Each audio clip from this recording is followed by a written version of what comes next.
नमस्कार, मैं रिया पांडे आप सभी का स्वागत करती हूँ आप सभी की पसंदीदा चैनल प्राइड इंडिया न्यूज में। तो चलिए रुक करते हैं कुछ ताजा तरीन बड़ी खबरों से।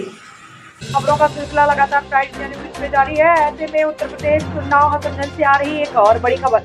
नगर पंचायत मोहान के अधिशासी अधिकारी रुक्मणी बिष्ट को कोरोना नामक वैश्विक महामारी से लोगों की सुरक्षा हेतु सपा जिला उपाध्यक्ष अनवर सिद्दीकी ने थर्मल स्कैनिंग मशीन दी।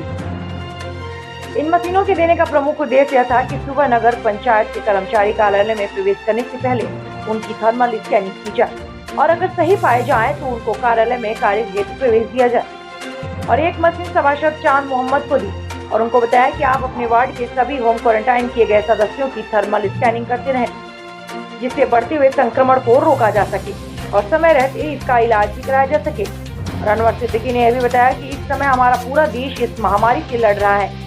इस समय हम लोगों को एकजुट होकर इस महामारी का मुकाबला करना है, सभी लोगों को जागरूक करना है। सभी की एकजुटता से इस कोरोना नामक महामारी पर हम लोग बहुत ही जल्द विजय प्राप्त करेंगे। कोरोना हारेगा, भारत जीतेगा। इसमें प्रमुख रूप से उपस्थित रहे सभासद चांद मोहम्मद, विजय यादव, बबलू सिंह, रिजवान अहमद।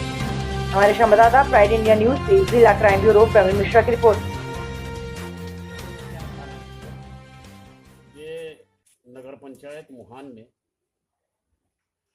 काफ़ी अधिक संख्या में सफाई कर्मचारी हैं। उनकी तादाद तो मुझे नहीं मालूम है एग्जैक्टली, लेकिन हमने ये देखा कि वो लोग आते हैं सुबह और यहाँ से सारे वार्डों में वो सफाई करने के लिए जाते हैं, लेकिन उनकी ना तो किसी तरह की थर्मल स्क्रीनिंग होती है ना कोई जांच होती है।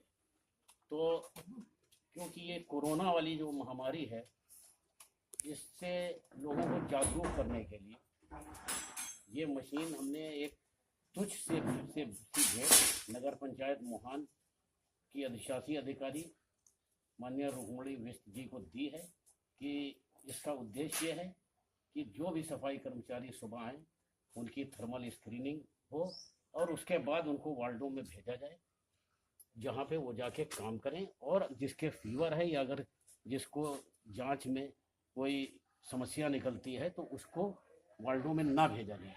इससे हम लोग कोरोना की जो महामारी है उस पर कुछ हद तक अंकुश लगाने में सफल होंगे।